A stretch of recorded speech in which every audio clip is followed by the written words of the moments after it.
성가대의 성령에 맞추어서 묵상기도 드리심으로 어린이 주일 예배를 살아계신 하나님 앞에 드리겠습니다.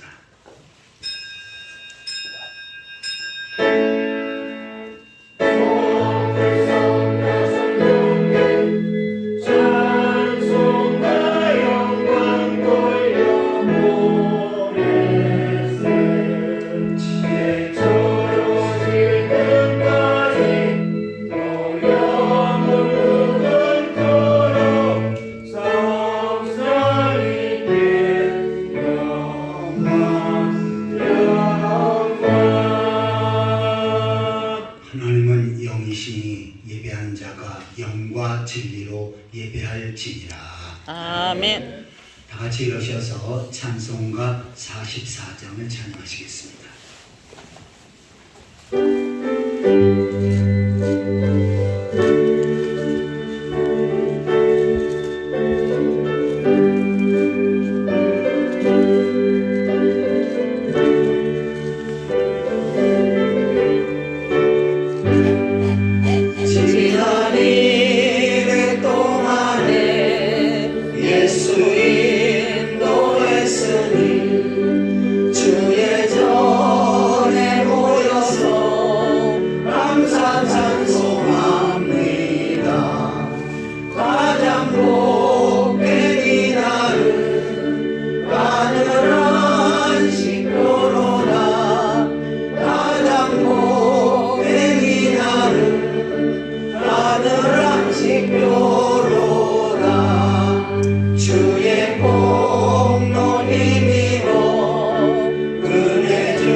사도신경으로 신앙을 고백하시겠습니다.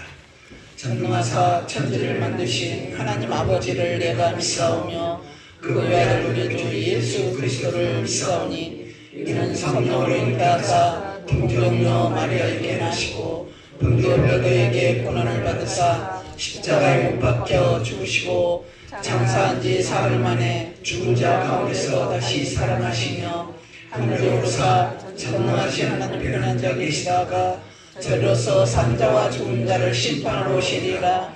성령을 믿사오며 거룩한 공예와 성도가 서로 교통하는 것과 죄를 사하여 주시는 것과 몸들 사는 것과 영원히 사는 것을 믿사옵나이다. 아멘. 찬송가 뒤편에는 교동문 96번째입니다.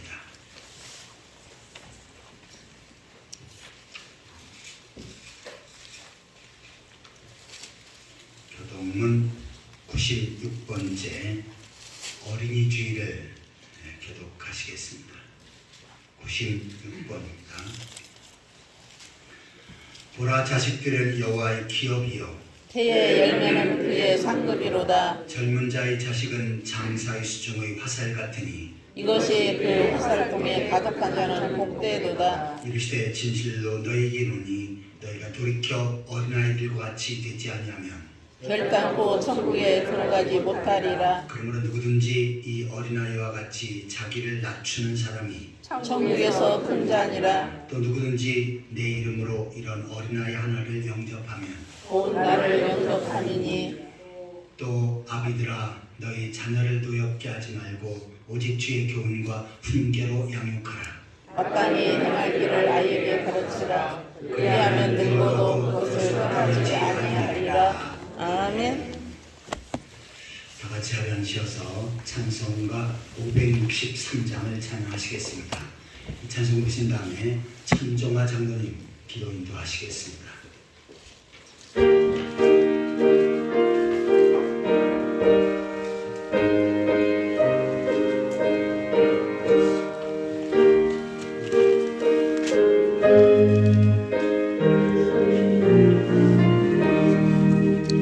예수 사랑하심은 거룩하셔 배웠네.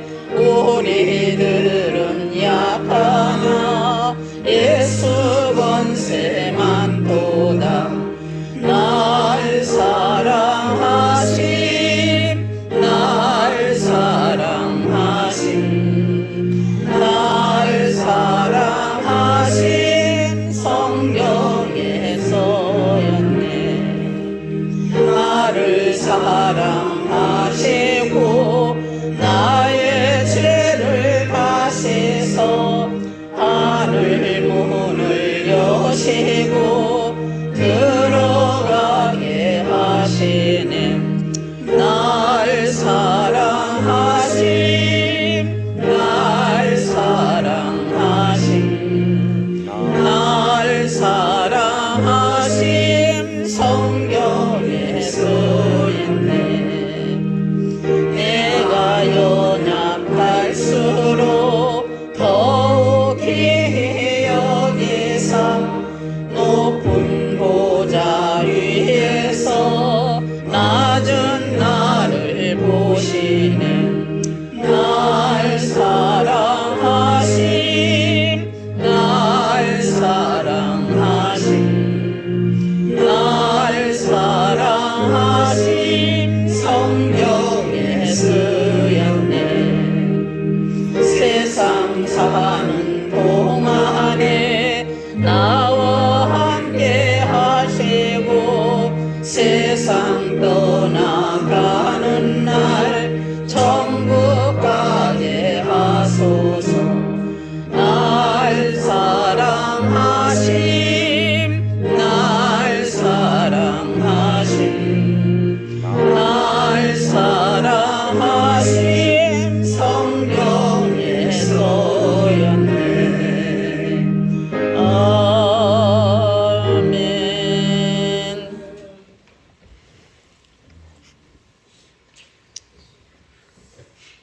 사랑과 은혜가 풍성하신 하나님 아버지, 4월 한 달 동안도 지켜주시고 보호하여 주신 하나님의 은혜에 감사드립니다. 아멘. 오늘 어린이 주일을 맞이하여 주님의 전에 나와 예배를 드리게 하심에 감사와 찬양을 올려드립니다. 아멘. 어린이들이 이 세상의 가치가 아니라 하나님의 말씀 위에 굳게 서서 진리와 사랑을 따라 살아가는 믿음의 자녀들로 성장하도록 인도하여 주시옵소서. 아멘. 이 시간 한 주간의 삶을 주님 앞에 고백합니다. 삶 가운데 빛과 소금의 역할보다 주여. 먹고 사는 문제로 근심하고 걱정하며 주님을 신뢰하고 의지하기보다 저희 뜻대로, 저희 생각대로, 저희 의지대로 살았음을 회개합니다. 아버지. 저희가 다른 이들을 보는 그대로 판단하고 남의 허물을 들춰내었던 삶을 회개합니다. 주여. 모두를 사랑으로 바라보시고 용서하시는 하나님 아버지 마음이 저희들의 마음이 되길 소망합니다. 아멘. 예수님의 온유하시고 겸손하신 성품이 저희들의 인격이 되기를 소망합니다. 아멘. 십자가의 보혈의 피로 정결하게 하여 주시고 주여. 저희들의 마음속에 정한 마음을 창조하시고 정직한 영을 새롭게 하여 주시옵소서. 아멘. 이 나라 이 민족을 위해 기도합니다. 나라를 다스리고 있는 위정자들에게 정의와 공의로 판단하시는 주님의 주여. 질서를 가르쳐 주시길 원합니다. 아멘. 자기들의 이익보다 만인의 이익을 위해 봉사하는 자리임을 생각나게 하시고 주여. 겸손으로 국민들을 잘 섬기는 위정자가 되길 기도합니다. 아멘. 사랑의 주님, 원암주한교회가 이 지역을 복음화하고 주여. 더 나아가 대한민국, 더 나아가 열방에 하나님의 복음을 전하는 주님 나라의 확장을 위한 사역에 귀하게 쓰임받는 교회 공동체가 되기를 소망합니다. 아멘. 주님 안에서 서로 사랑하고 모이기에 힘쓰며 주여. 예수의 향기가 흘러넘치는 교회 되게 하여 주시옵소서. 아멘. 늘 보이지 않는 곳에서 헌신 봉사하는 손길들을 축복하여 주시고 주여. 복의 복을 더하여 주시길 원합니다. 하나님 아버지, 이 시간 말씀을 전하시는 서기원 담임 목사님께서 주의 영으로 충만하게 하시고 주여. 여인간의 강건함으로 붙들어 주시길 간절히 원합니다. 아멘. 성령의 지혜와 능력을 더하여 주셔서 주여. 말씀이 선포될 때에 듣는 저희들의 영안의 문이 활짝 열리게 하여 주셔서 아버지. 주님의 음성에 귀 기울이고 주님을 더욱 사랑하고 예수님 오실 날을 준비하는 성도로 삶이 복음이 되는 성도들 다 되게 하여 주시길 소망합니다. 아멘. 각 가정마다 어려움이 있습니다. 주님을 신뢰함으로 주여. 의지함으로 주님이 주시는 담대함으로 이겨내고 극복할 수 있도록 은혜를 베풀어 주시기를 간절히 기도합니다. 아멘. 저희들의 몸과 마음의 회복과 치유의 역사가 함께 하시길 간절히 기도드립니다. 아멘. 성령의 검을 들고 나가 믿음으로 승리하는 삶이 되길 소망합니다. 아멘. 오늘도 저희 성가대를 주님의 전으로 불러주시고 주여. 찬양의 자리로 세워주심에 감사드립니다. 주님. 우리의 입술과 마음을 주장하셔서 주여. 사람을 위한 노래가 아니라 오직 하나님께 올려드리는 거룩한 찬양이 되게 하여 주시옵소서. 아멘. 이 모든 말씀 우리 주 예수 그리스도의 이름으로 기도드리옵나이다. 아멘.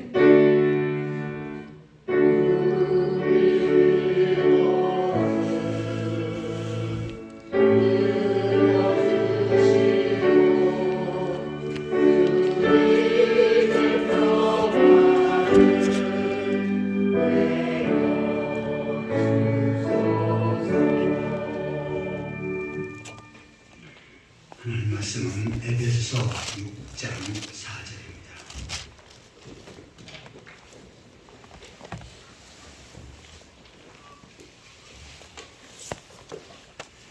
신약성경 316페이지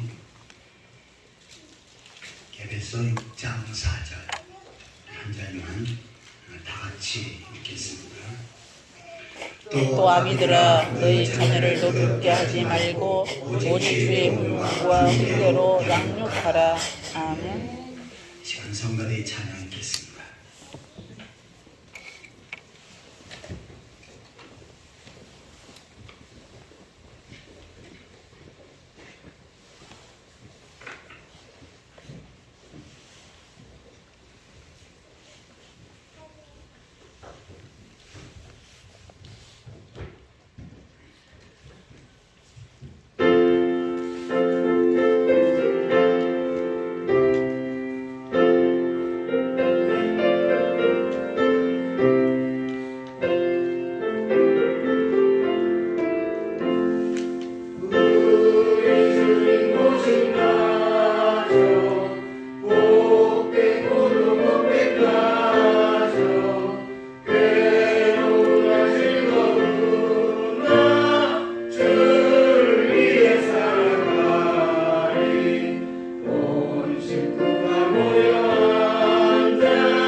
시간 후 옆 사람과 반갑게 인사하면서 교제를 나누시겠습니다. 만나서 억수로 반갑습니다. 주님의 이름으로 사랑합니다.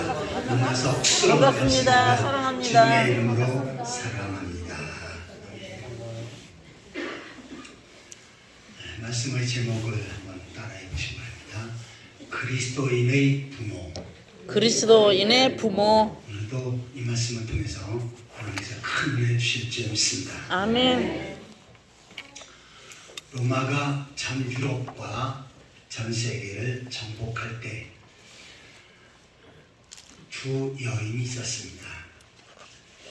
한 여인은 방탕한 아들을 회개시켜 성자로 만든 어머니입니다.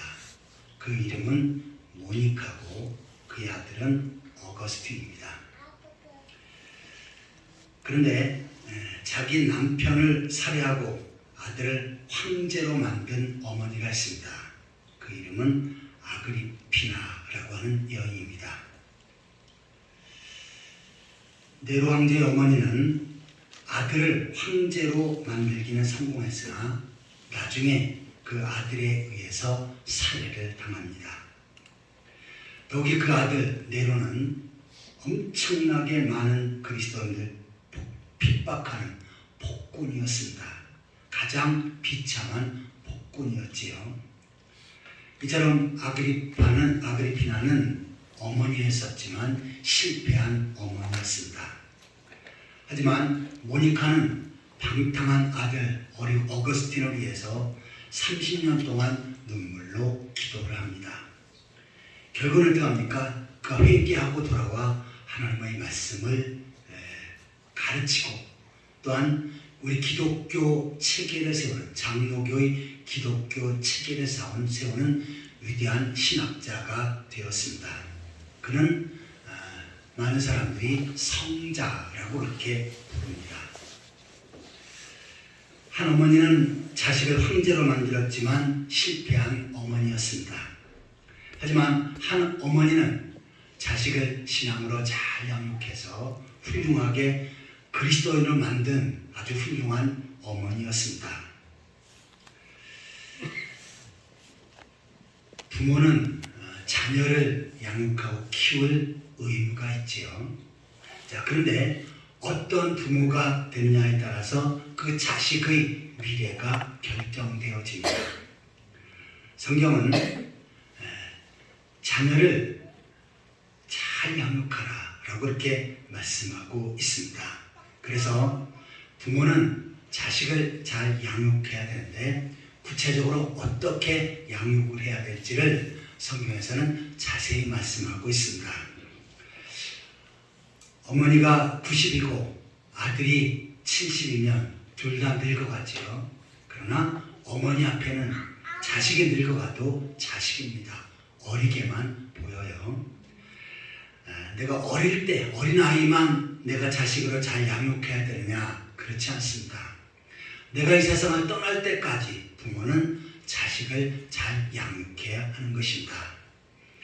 또한 그러면 나는 아직 결혼 안 하고 자식이 없는데 어떻게 해야 됩니까? 그러면 나는 미래에 주님 보시기에 아름다운 주님 앞에서 자식을 잘 양육할 수 있는 부모가 되어야 되겠다. 그렇게 다짐하는 주일이 되어야 될 줄 믿습니다. 아멘. 그러면 우리 그리스도인의 부모는 어떤 부모가 되어야 될지를 좀 더 구체적으로 묵상해 보도록 하겠습니다. 자, 첫 번째로 한번 따라해 보시기 바랍니다. 말씀으로 양육하라. 말씀으로 양육하라. 오늘 본문 에베소 6장 4절을 다시 한번 읽겠습니다. 또 아비들아 너희 자녀를 노엽게 하지 말고 오직 주의 교훈과 훈계로 양육하라. 교훈과 훈계로 양육하라. 누구를요? 자녀를. 개혁성경에는 교양과 훈계로 양육하라고 기록하고 있습니다. 그래서 교훈과 훈계는 바로 하나님의 말씀입니다. 세상적인 책을 가지고 세상적인 교육학자의 이야기를 듣고 자녀를 양육하는 것이 아니고 우리 그리스도인들은 성경으로 하나님의 말씀으로 자녀들을 잘 양육해야 될 줄 믿습니다. 한국에 많은 목회자들이 있지요. 목회자들 가운데 성인이 되어져서 때로는 허랑방탕하다가 회개하고 하나님 앞에 부름받고 목회자가 되어진 사람들도 있지만, 그러나 많은 대부분의 목회자들이 설문조사를 해보면 상당히 많은 목회자들이 주일학교 출신입니다. 어릴 때부터 하나님을 섬기고 말씀을 배웠던 사람이에요. 저는 부모님이 신앙생활을 안 했었지만 저희 큰 누님이 어릴 때부터 저를 업고 교회에 나와서 신앙생활을 하게끔 했습니다. 나중에 물론 저희 어머니도 신앙생활하고 그러다가 집사의 직분을 받고 하나님 나라에 갔지만, 저희 큰 누님이 첫 번째로 복음을 받고 신앙생활할 때 많은 어려움이 있었습니다.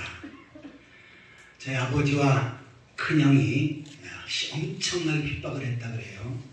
성경도 찍고 욕도 하고 그렇게 엄청나게 핍박을 했는데 꿋꿋이 저희 누님은 신앙생활을 잘했습니다. 그리고 저를 아들처럼 그렇게 키워줬는데, 늘 제가 날 때부터 목회자가 되기 위해서 기도했고, 제가 목회자에서 목회하는 때도 계속 끊임없이 새벽 기도 가서 저를 위해서 기도를 가장 많이 해준 사람입니다. 저는 그 누님을 따라서 교회에 나가기 시작했고, 하나님 앞에 예배하며 또한 주일학교 어릴 때 주일학교에서 신앙생활을 했습니다. 제가 어릴 때 교회 나가면 교사들이 그 당시에는 요절을 하나하나 써주었습니다. 오늘날은 컴퓨터가 발달하고 복사기도 발달해서 간단히 해줄 수 있지만 교사들이 하나하나 써가지고 쪽지에 써가지고 나누어 줬습니다. 그리고 그것을 외도록 했어요. 그 다음에 다음 주일날 출석을 부를 때 교사들이 서기원 하면 태초에 하나님이 천지를 창조하시니라, 창세기 1장 1절 이렇게 답변을 합니다. 그러면 요절 점수를 줬어요. 근데 저는 어릴 때 그 성경을 외웠던 그 구절들은 잊어버리지 않습니다. 또한 중고등학교 때는 또 목사님이 성경을 한 장씩 외우라고, 그래서 성경 암송대회를 열더라고요. 그래서 그때는 시편 23편, 시편 1편, 그 다음에 히브리서 11장, 마태복음 5장 이런 장수들을 많이 외웠습니다. 그런데 그때 외운 것들 아직까지 제가 기억이 나요. 그래서 지금도 그 말씀들은 외울 수가 있습니다. 자, 이처럼 어릴 때부터 성경을 잘 가르치면 자녀는 어떻게 합니까? 그 말씀을 붙잡고 살고 말씀에 의지하며 하나님 것이 합당하게 신앙생활을 할 줄 믿습니다. 아멘. 세상의 부모들은 그렇지 않지요. 세상의 부모들은 성경을 모릅니다. 그러니까 세상 교육 방침과 또한 교육가들, 그리고 책, 또 자기 경험, 이러한 것으로 자녀를 양육하지만 그네들은 하나님의 백성, 하나님의 사람이 될 수가 없지요. 또한 하나님의 보시기에 합당한 그리스도의 제자가 될 수는 없는 것입니다. 유대인들은 어릴 때부터 부모가 늘 자식들에게 성경을 읽어줍니다. 그리고 그 성경을 암송하도록 해요. 전 세계에서 가장 머리가 좋은 사람들, 그네들이 바로 유대인들입니다. 물론 지금 이스라엘 땅에 있는 유대인도 있지만 전 세계 많이 흩어져 있어요. 미국이 가장 큰 권력과 능력으로 세상의 많은 나라들을 다스리고 있지만 거기에 핵심적인 역할을 하는 사람들이 유대인들입니다. 그리고 노벨상을 가장 많이 탄 사람들이 바로 유대인들이지요. 그네들은 어떻게 하냐면 어릴 때부터 성경을 배우고 성경을 암송합니다. 특별히 구약 성경 전체를 다 외우게끔 해요. 그 성경을 가르치는 그 랍비 선생님들이 있는데, 자, 이 랍비들 70명을 모아놓고 성경을 기록하도록 했다고 합니다. 그래서 예를 들어서 창세기면 창세기 전체, 또 신명기면 신명기 전체를 자기가 외우고 있는 것들을 기록을 하라고 했어요.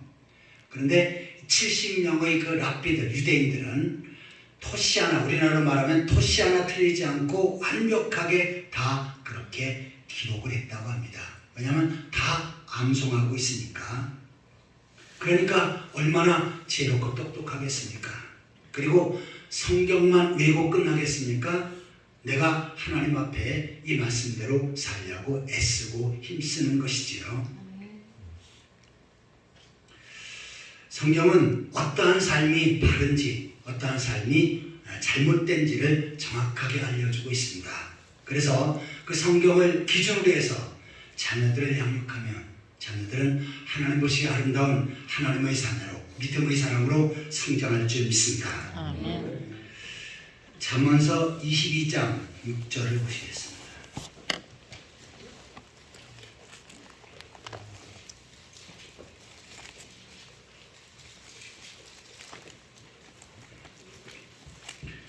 잠언서 22장 6절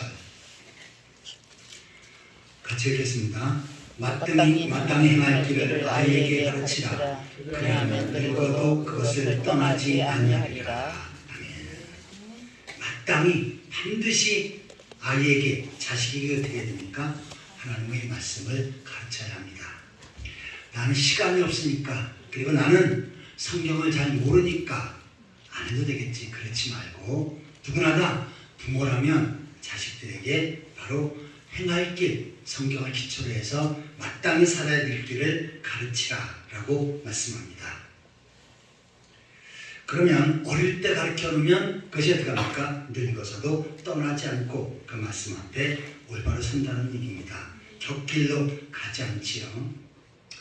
자, 그런데 어릴 때 어린아이들이 자라면서 판단력이 부족해서 제대로 판단을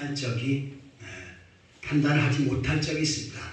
그래서 올바르지 않은 길, 죄악된 길을 갈 적이 있습니다. 요사이 젊은 부모들은 자식 때문에 쩔쩔매죠. 어떻게 보면 자식들이 우상이 돼요. 뭐 남편도 부모도 다 필요 없고 오로지 자식을 위해서 희생하고 자식의 모든 것을 다 투자해버립니다. 자, 그러면 자식만 알고 자식만 가르쳤던, 자식만 위했던 그 아이가 성장하면 어떻게 될까요? 부모는 그렇게 생각할 겁니다. 내가 이렇게 희생하며 가르쳤으니까 내 아들, 내 딸들이 나를 잘 섬길 거라고. 절대로 안 그럽니다. 왜요? 그러면 그 자식은 커가지고 부모 나몰라라 합니다. 그리고 어떻게 합니까? 지 자식만 귀하고 지 자손만 소중히 여깁니다. 왜요? 부모가 자기 자식만 사랑하는 것을, 자기 자식 중심으로 사는 것을 봤기 때문에 그 자식도 똑같이 합니다. 하지만 성경은 어떻게 말씀합니까? 내 부모를 공경하라 라고 말씀하고 있죠. 우리가 자식보다 부모를 잘 공경하고 살면 자식이 그것을 배웁니다. 그래서 어떻게 합니까? 그 자식은 부모를 공경할 줄 압니다. 자, 이처럼 우리가 어릴 때부터 하나님의 말씀을 제대로 잘 가르치고 말씀 앞에 서게 되면 자식이 그것을 보고 배우지요. 그래서 어떻게 합니까? 장성에서도 성인이 되어서도 타락의 길, 죄악의 길로 가지 않습니다. 왜냐하면 어릴 때부터 그 말씀을 배웠고 말씀 앞에 순종하는 것을 배웠기 때문입니다. 성경은 이것을 아주 강하게 강조하고 있는데 잠언서 13장 24절입니다.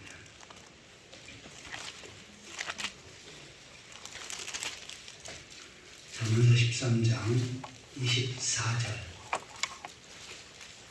같이 읽겠습니다. 매를 아끼는 자는 그의 자식을 미워함이라. 자식을 사랑하는 자는 근실이 징계하느니라. 자, 매를 아끼는 자라고 표현했는데 개역 성경에는 초달을 못하는 자, 좀 어려운 한자로 그렇게 기록을 하고 있어요. 이것은 뭐냐면 잘못할 때 매를 때리고 그리고 징계를 해서 그 자식이 올바른 길로 가도록 이끌라는 것입니다. 잠언서에는 또 어떻게 말까지 하고 있냐면 때려도 때려서 자식을 가르치는데 부모가 때려도 자식은 죽지 않는다 이런 표현을 합니다. 그러니까 죽지 않을 만큼 때려서라도 올바로 말씀으로 가도록 그렇게 양육하라 라고 말씀합니다. 요사이 학교 가서 만약에 선생님이 잘못했다고 아이들 때리면 어떻게 됩니까? 핸드폰 다 켭니다. 핸드폰은 이제 반납하기도 하지만 핸드폰 다 켜가지고 촬영합니다. 그리고 뭐 교육청에 고발한다든지 난리 핍니다. 그래서 요사이는 학교에서 선생님들이 제자들을 거의 못 때립니다. 그러다 보니까 어떻게 합니까? 교육이 잘 안 되지요. 저는 초등학교 때 선생님한테 맞아본 기억은 전혀 없습니다. 거의 안 맞아본 것 같아요. 근데 중학교 가니까 아주 키 크고 우락부락한 남자 영어 선생님이 있는데, 자, 몇 번 일어나, 자, 어디 이거 읽고 해석해봐. 딱 일어났고 주저주저 해요. 그러면 긴 쌀이까지 가지고 다 손내. 그 처음부터 끝까지 다 때립니다. 그것도 그냥 남자가 얼마나 선생님이 세게 때리는지 막 쩔쩔쩔매요. 그래도 한 사람도, 한 학생도 거기에 대해서 반론을 제기하거나 왜 나는 안 틀리는데 때립니까? 이렇게 말을 못합니다. 왜요? 이 선생님은 다 한 반 애들이 잘하길 바라는데 못하니까 전체 들게 만든 겁니다. 그래도 아무 소리 못했습니다. 오히려 제가 어릴 때는요, 학교 선생님이 아이를 때려서 가르치고 그러면 그 선생님 존경해주고 부모님이 그 선생님을 소중히 여겼습니다. 그런데 요사이는 만약에 때렸다 그러면 학교 찾아서 난리를 필 겁니다. 그리고 교장 나와 선생 나와 하면서 멱살 짚고 난리를 필 텐데 그러면 교육이 안 되지요. 그런데 성경은 어떻게 합니까? 자녀를 양육할 때 매를 때려서라도 올바로 양육하라 라고 말씀합니다. 내 소중한 자식을 어떻게 때립니까? 그것은 자식을 미워하는 사람이다 라고 말씀합니다.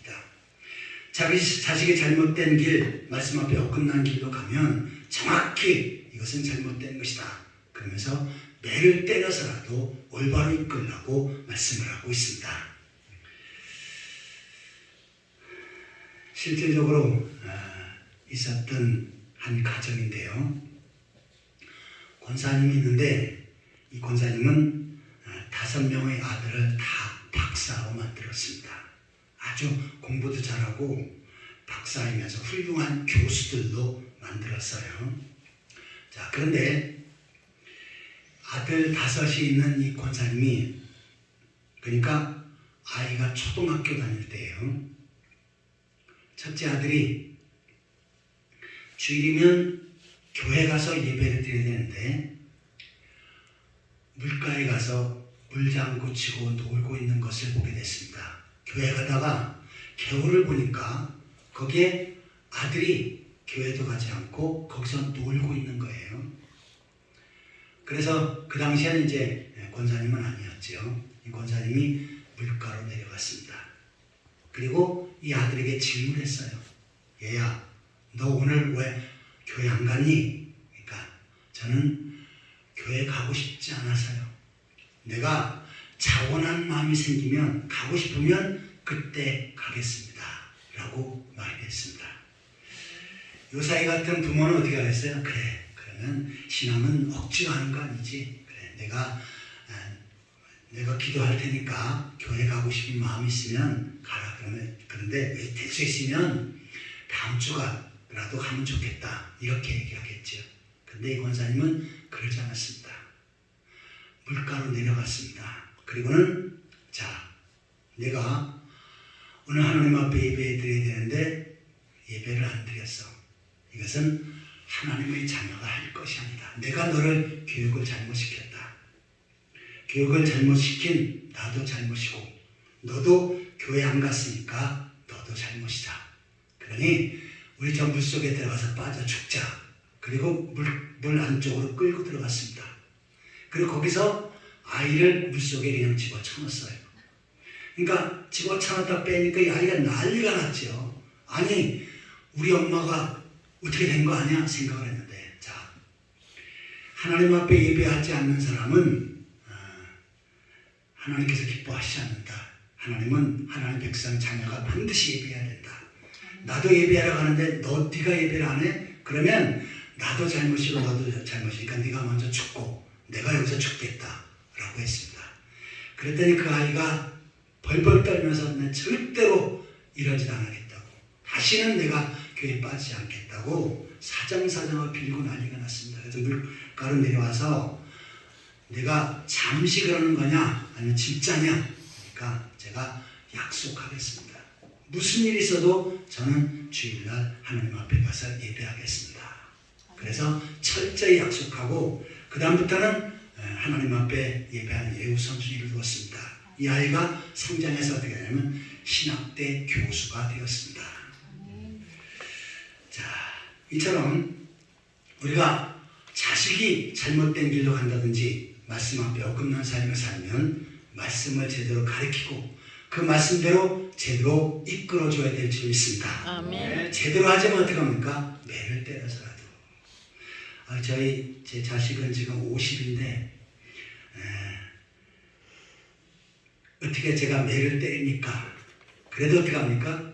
매를 때릴 수는 없지만 마음이라도 너는 교회 가야 된다. 하나님 앞에 예배드려야 된다. 내가 가장 큰 소원이 바로 네가 교회 가서 예배하는 것이다 라고 이렇게 가르쳐 줘야 될 줄 믿습니다. 아멘. 그러면 어떻게 합니까?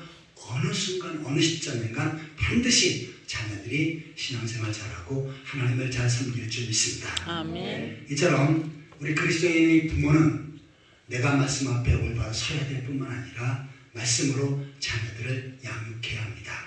그리고 하나님의 자녀로 만들어야 됩니다. 이것이 바로 하나님 보시기에 아름다운 부모의 모습입니다. 아멘. 아무쪼록 말씀으로 내가 세상 떠날 그날까지 자녀들을 잘 양육하고 이끄는 그러한 부모들이 되시기를 예수 그리스도로 축원합니다. 아멘. 자, 우리 그리스도인의 부모는 첫 번째로 말씀으로 자녀를 양육하라 라고 하는 내용을 살펴보았습니다. 두 번째로 한번 따라해 보시기 바랍니다. 칭찬과 격려로 양육하라. 칭찬과 격려로 양육하라. 자, 오늘 본문 에베소 6장 4절에 있는 말씀을 보면요, 아비들아, 아비는 부모를 다 포함한 거예요. 어머니 아버지 다 포함해서 대표로 얘기한 것입니다. 너희 자녀를 노엽게 하지 말고 자녀를 노엽게 하지 말아야 된다라고 표현해요. 사실 노엽다라고 하는 표현은 어른을 향해서 하는 표현이죠. 그래서 할아버지가 무엇 때문에 화가 났다 그러면 할아버지가 노를 내신다라고 이렇게 표현을 해요. 그런데 자녀를 노엽게 하지 말라라고 성경은 기록을 하고 있습니다. 자, 이것을 공동번역 성경에는 어버이들은 자녀의 마음에 상처를 입히지 말아야 된다라고 이렇게 기록을 하고 있습니다. 자, 자녀를 양육할 때 물론 말씀으로 양육을 해야지요. 잘못된 길로 가면은 때려서라도 올바른 길로 가게끔 해야 합니다. 그런데 중요한 것은 자녀를 노엽게 하지 말아야 된다라는 것입니다. 자, 자식이 뭔가 잘못하고 또 부모 마음에 합당치 않은 일을 했어요. 그럼 어떻게 됩니까? 대부분의 부모들이 화부터 납니다. 열이 머리 끝까지 올라와요. 그리고 어떻게 합니까? 소리가 커지고 또 그냥 자식에게 해야 할 말, 못할 말 다 쏟아버립니다. 자기 화풀이를 거기다 해버려요. 이것은 성경에 볼 때 자녀를 노엽게 하는 것입니다.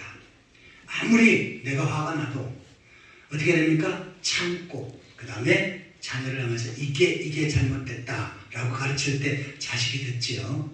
내가 열불 나가지고 그냥 화나갖고 어쩔 줄 모르면서 자식을 욕하고 난리 피면서 내려다 때리면 자식은 뭐라고 말합니까?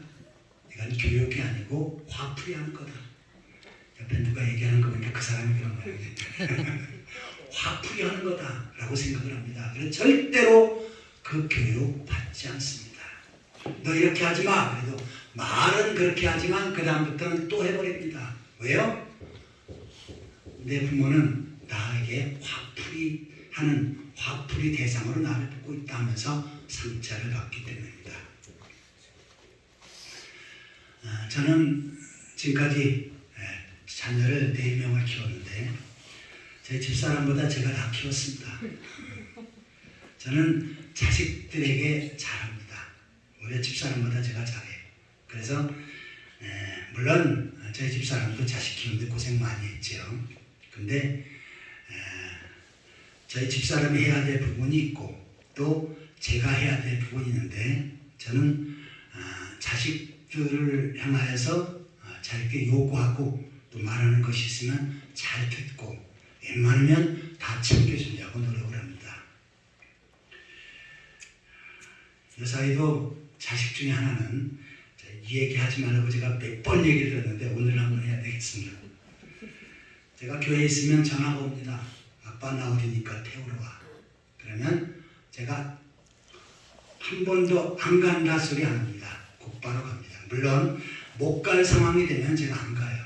하지만 자식들이 무언가 요구하면 다 갑니다. 그리고 병원 데리고 다니는 거 제가 100% 다 했습니다. 저희 집사람은 거의 안 했어요.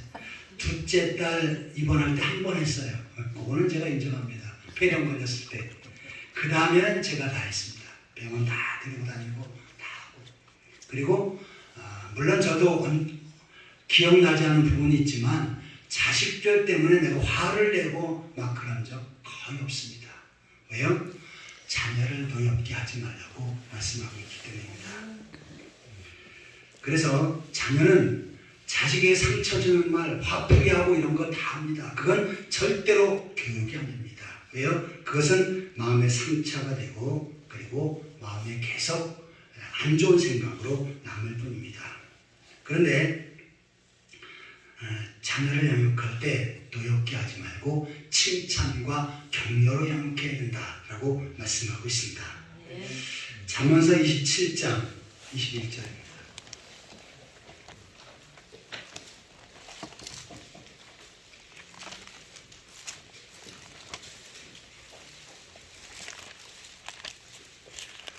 잠언서 27장 21절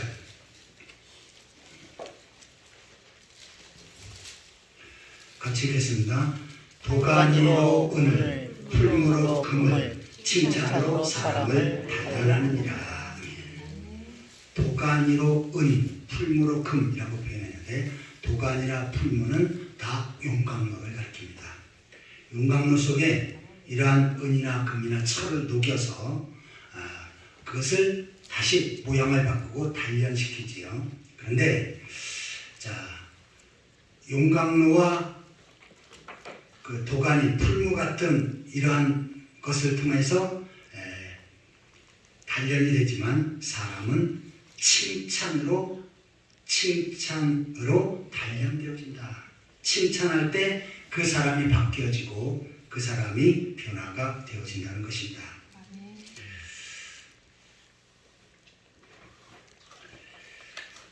교회에 그 할머니가 있었는데 어떤 아이가 교회에 왔습니다. 그래서 교회에서 이렇게 신앙생활을 하는데 그 아이를 향해서 얘야 너는 설득력 있고 그 다음에 말을 조리 있게 잘한다 라고 칭찬을 해주었습니다.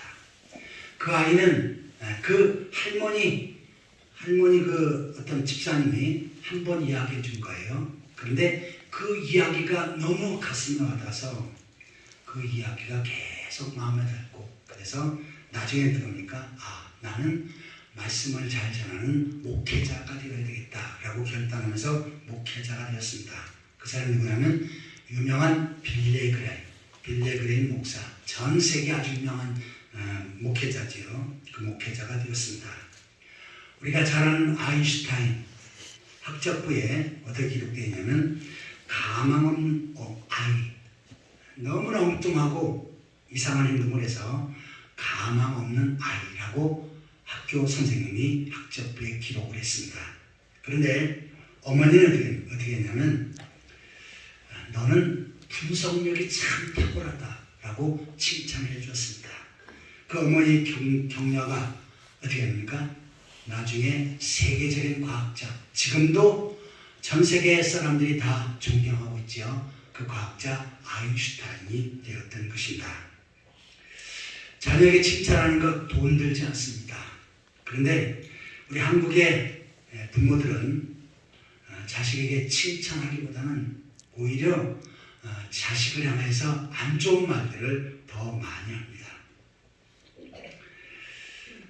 저는 어릴 때 자라면서 부모님을 통해서 야단 맞은 기억이 지금 하나도 없습니다. 그냥 야단 맞은 적은 없어요. 물론 이제 제가 모르게 야단 맞은 것이 있을지 몰라도 야단 맞은 적이 기억이 전혀 없습니다. 왜냐하면 저희 아버지나 어머니는 저희를 늘 칭찬만 하셨어요. 야, 우리 아들 정말 잘생겼습니다. 보는 사람마다 칭찬해요. 우리 아들 똑똑합니다. 공부 잘하고요. 반장만 합니다. 만나는 사람마다 늘 자랑해요. 그리고 저한테도 저희 어머니는 늘 칭찬만 하셨어요. 그렇다고 많이 배웠냐? 저희 어머니는 초등학교도 안 나오셨습니다. 글도 모르셔요. 그런데 늘 저를 볼 때마다 칭찬을 했습니다. 그래서 저는 곁길로 나가려고 하다가도 그러나도 어머니 칭찬 소리 때문에 저는 절대로 곁길로 못 나갔습니다. 왜냐하면 동네 사람들이 다 칭찬했는데 내가 잘못된 행동을 하면 어머니 얼굴에 먹칠하는 거잖아요. 그러니까 대신대로 올바로 살려고 착하게 살려고 했었고 또 공부 잘해라 소리 한 번도 안 했습니다. 근데 나는 똑똑하라 그랬으니까 공부를 잘해야지. 그래서 공부 열심히 했습니다. 저희 어머니가 저에게 비록 야단치고 나의 잘못을 지적하진 않으셨지만 그것이 저희 성장하는 일에 큰 지침돌이 되었고 디딤돌이 되었습니다. 저는 전 세계에서 제가 제일 잘생긴 줄 알았어요. 근데 나중에 보니까 저보다 잘생긴 사람 많더라고요. 저는 세계에서 제일 똑똑한 줄 알았는데 나중에 공부하다 보니까 저보다 똑똑한 사람들 많아요. 그런데 어릴 때 그 칭찬을 받고 산 것이 저에게 격려가 되었고 힘이 되었습니다. 그래서 어디 가든지 자신감을 가졌던 것입니다. 아무쪼록 자녀를 양육할 때 돈 안 듭니다. 칭찬과 격려로 양육하시길 바랍니다. 아멘. 제 자식은 많이 컸는데 성인이 되었고 할머니 할아버지 되어가는데 그래도 그 자식에게 칭찬과 격려를 하시기 바랍니다. 아멘. 그러면 그것으로 말미암아 세임을 얻고 변화된 삶을 살게 됩니다. 아무쪼록 자식을 칭찬과 격려로 양육하며 하나님 보시기에 아름다운 하나님의 사람으로 세워가는 그러한 성도들이 되시기를 축원합니다. 아멘. 그리스도의 부모는 어떻게 자녀를 양육해야 되는가? 첫 번째는 말씀으로 양육하라. 두 번째는 칭찬과 격려로 양육하라. 라는 내용을 살펴보았습니다. 마지막 세 번째로 한번 따라해 보시기 바랍니다. 주의 이름으로 축복하라. 주의 이름으로 축복하라. 성경은 부모가 자녀에게 축복해 주라, 복을 빌라 라고 말씀하고 있습니다. 아브라함은 그의 아들 이삭에게 축복 기도를 하고 세상을 떠납니다. 이삭은 어떻게 합니까? 야곱과 에서를 놓고 하나님 앞에 축복 기도를 하지요. 에서는 축복권을 빼앗겼기 때문에 야곱에게 아주 강렬하면서 엄청난 축복 기도를 해줍니다. 야곱은 어떻게 합니까? 세상을 떠나기 전에 12아들을 다 모읍니다. 그리고 손을 얹어서 하나하나 그들에게 축복 기도를 해줍니다. 그런데 그 축복 기도의 내용들이 어떻게 합니까? 그와 그의 자손들에게 그대로 이루어집니다. 하나님은 우리가 축복 기도를 할 때 그 기도를 들으시고 그 축복을 받는 그 사람에게 복이 임하게 되어질 줄 믿습니다. 아멘. 그래서 민수기 6장 27절에 보시면 제사장이 이스라엘 백성들에게 축복하면 축복하는 그대로 복을 주시겠다라고 말씀하십니다. 제사장이 손을 들고 이스라엘 백성들에게 축복 기도를 하면 백성들이 그 축복 기도를 듣고 아멘을 하면 그 내용이 그대로 이루어지게끔 하시는 것입니다. 자녀들에게도 마찬가지예요. 부모가 자녀를 위해서 축복 기도하면 하나님은 그 기도를 들으시고 자녀들에게 복을 주실 줄 믿습니다. 사무엘하 6장 20절에 보시면 다윗이 가족이 축복하러 돌아올 때 다윗은 늘 자식들에게 가정 식구들에게 축복 기도를 해주었습니다. 그런데 거기에 마누라 미갈이 바가지를 긁지요. 아주 다윗을 무시해버립니다. 그러자 축복 기도하려고 그러다가 다윗이 그 아내를 향해서 저주 기도를 하지요. 그랬더니 그 저주가 임해버립니다. 그래서 죽는 날까지 자식 하나 없이 그 미갈은 자식을 못 보게 됩니다. 태를 하나님께서 막아버리셨지요. 하지만 다윗이 축복한 그의 자녀들 하나님께서는 그 축복한 대로 그의 자녀들이 잘 양육되게끔 하셨습니다. 우리 한국의 부모들은요 자식들이 축복하는 것보다 저주하는 말들을 너무 많이 합니다. 요사이는 내가 잘 모르겠어요. 그런데 제가 어릴 때 어느 가정이나 이렇게 가면 화가 나면 자식들이 와서 그렇게 이야기합니다. 저희 부모님은 저희 그렇게 한 적이 하나도 없어요. 이 망할 놈아. 자식이 망하면 어떻게 해요? 그러니까 자식이 망하지요. 그 다음에 또 뭐라고 해요? 이 빌어먹을 놈아. 그 당시 우리나라 사람들이 참 못 살았습니다. 먹을 것이 없기 때문에 너무 힘들어요. 왜요? 이 빌어먹을 놈만 하고 그냥 저주만 하니까 그렇게 되죠. 또 이러한 것도 합니다. 이 연병할 놈아. 저는 그때 이 무슨 뜻인지 몰랐어요. 이 연병은 전염병, 장티푸스병인데 연병에 걸려 죽을 놈아. 이렇게 저주한 겁니다. 근데 은연히 어떻게 해요? 이 모든 것들을 자식이 듣고 자식에게 영향력을 미치는 것입니다. 그런데 제가 지난번에도 한번 얘기했죠. 이제 그렇게 하지 말고 어떻게 해요? 하려고 해도 한번 따라해 보시면 잘 될 놈아, 잘 될 놈아, 크게 될 놈아, 크게 될 놈아. 이렇게 하시기 바랍니다. 아멘. 하나님은 어떻게 합니까? 그 축복된 소리를 듣고 자식에게 복을 주실 줄 믿습니다. 아멘. 이스라엘의 어머니는 자식이 학교 갈 때 자식을 머리에 손 얹고 하나님 앞에 축복 기도를 하고 보냈습니다. 그래서 어떻게 합니까? 그 자식들이 복을 받은 것입니다. 아무쪼록 난 지금 나이가 많은데 내 자식은 같이 늙어가는데 그래도 자식의 축복 기도해 주시기 바랍니다. 아멘. 그러면 어떻게 합니까? 하나님께서 그 기도를 들으시고 자식의 삶을, 어린아이의 삶을 형통하게 인도해 주실 줄 믿습니다. 아멘. 이제 말씀을 맺고자 합니다. 우리 그리스도인들은 세상 사람들과 다르게 자녀를 양육해야 합니다. 말씀으로 양육해야 합니다. 칭찬과 격려로 양육해야 됩니다. 축복하며 축복 기도해주며 양육해야 합니다. 이러한 주님 보시기 아름다운 부모가 되어져서 여러분의 자녀들이 하나님 앞에 복을 받고 하나님 앞에 크게 쓰임받는 축복의 자녀들이 되시기를 예수 그리스도의 이름으로 축원합니다. 아멘. 같이 기도하시겠습니다. 하나님 아버지, 저희들을 이 땅에 보내시고 어떤 가정을 꾸리게 하시며 자녀들 선물로 주신 것 감사합니다. 이 자녀들 말씀으로 신앙으로 잘 양육하게 하여 주옵소서. 칭찬과 격려하며 축복하며 하나님 보시기 아름다운 하나님의 사람들로 양육하게 하여 주옵소서. 아멘. 예수 그리스도의 이름으로 간절히 기도하옵나이다. 아멘. 찬송가 204장 찬양하시면서 준비한 예물을 하나님 앞에 드리겠습니다.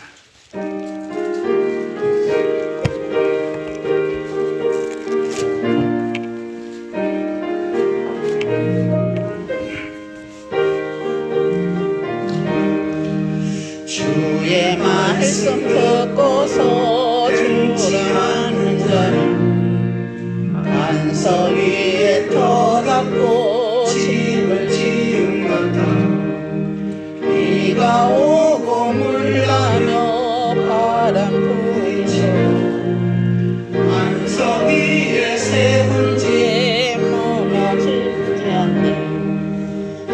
잘 짓고 잘 지세 우리 집 잘 지세 만세 반석 위에다 우리 집 잘 지세 주의 말씀 듣고도 행치 않는 자는 모래 위에 터닫고 집을 지은 같아 비가 오고 물나며 바람 부딪힐 때 모래 위에 세운 집 크게 무너지네 잘 짓고 잘 지세 우리 집 잘 지세 만세 반석 위에다 우리 집 잘 지세 세상 모든 사람들 집을 짓는 자니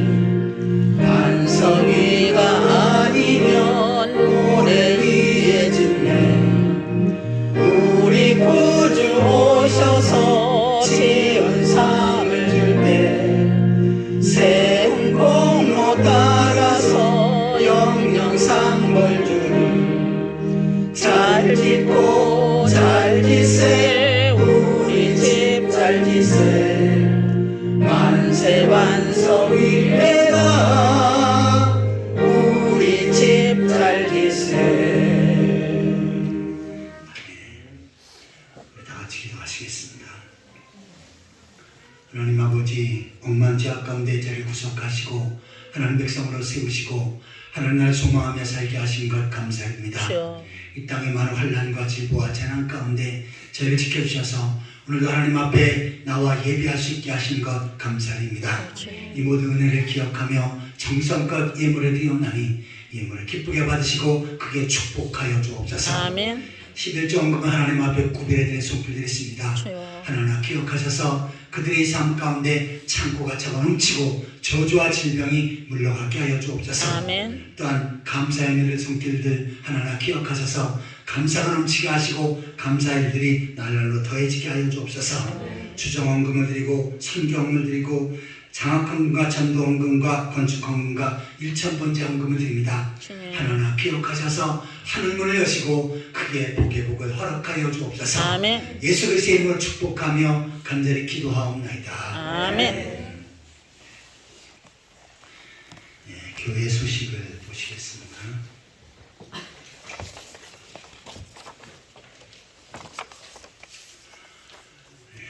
오전 예배를 마치시고 아무리 바쁘셔도 웬만하면 점심 식사를 좀 같이 하고 하셨으면 좋겠어요.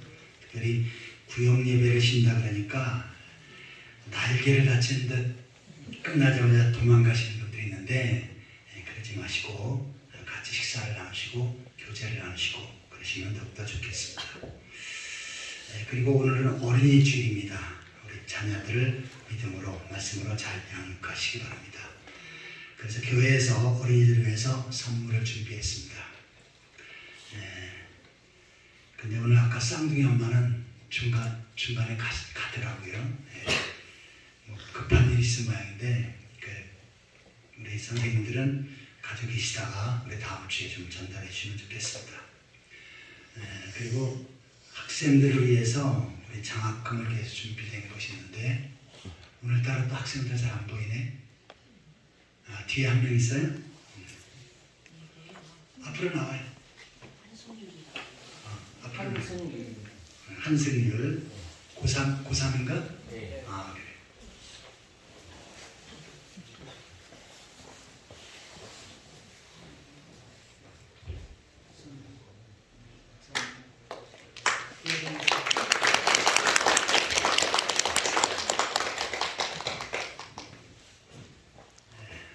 신앙생활 잘하고 공부도 열심히 하라고 교회에서 주는 겁니다. 그리고 송수인 우리 저기 교사분 나오셔서 대표로 받아가세요. 장모님 나가야지.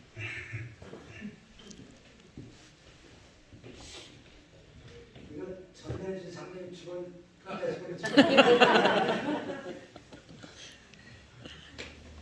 박수를 정리해 주세요.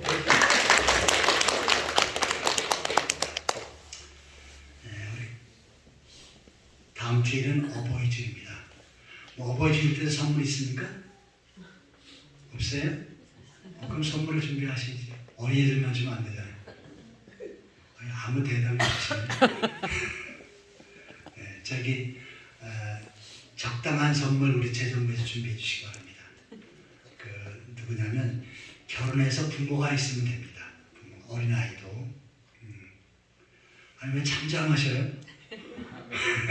선물 받으면 좋습니까? 안 좋습니까? 아, 좋죠. 안 좋아요? 좋죠. 네, 좀 선물을 꼭 준비해 주시기 바랍니다. 꽃은 갑니까? 어버이일 때? 네. 아, 꽃은 준비됐다. 근데 꽃만 주지 마시고 간단한 선물이라도 준비하시면 좋겠어요. 제가 갖고 싶어서 그래, 제가. 저도 가지고 있어도. 네. 뭐 대개 60 이상 그 선물을 주기도 하는데 그러지 마시고 젊은 엄마 아빠도 줄 수 있도록 그렇게 해주시면 좋겠어요. 다 우리 대신방 기간이니까 신방 받는 가정은 기도로 잘 준비해 주시기 바랍니다. 우리 다 같이 일어서서 찬송가 5장 부르신 다음에 축도로 예배를 마치겠습니다.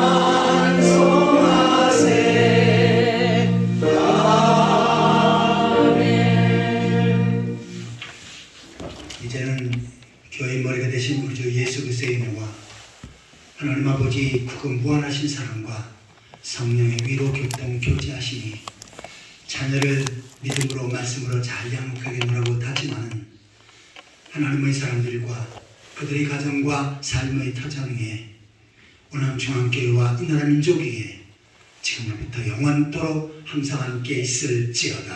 아멘.